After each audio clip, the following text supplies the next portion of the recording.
Hello everyone, I am Teacher Sunny and welcome to our math class. Next problem, we have a man starting from P, walks 5.5 kilometer north to Q, then 6 kilometer to east to R, kilometer east to R, and 2.5 kilometer north to S. Now the question is, how far is P from S? How far is P from S? So this is a diagonal length again, which means we are looking for letter C, which is the hypotenuse or the longest side of a right angled triangle. Now we can do it is we're going to extend the lines in here so that we can figure out and we can make our right angled triangle, which is this side. Now, if this is 2.5, how long is this side? If we're looking to the other side, it will be equal to 5.5 kilometer.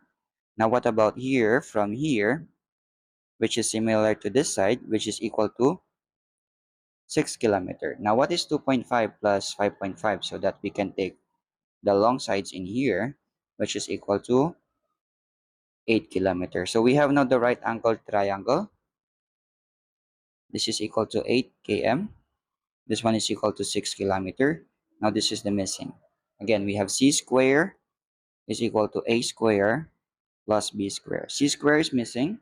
We can make 8 as our a and 6 as our b. So we have c square, which will be x square. Letter a is 8 square plus letter b, which is 6. So 6 square. Get the square of the numbers. X square is equal to 64 plus 6 square is equal to 36. Add them together, 64 plus 36 is equal to 100. And again, this is still not the final answer because we still have your square. So we have to get the root. And the root of x squared is equal to x, and the root of 100 is equal to 10 times 10, or equal to 10 squared.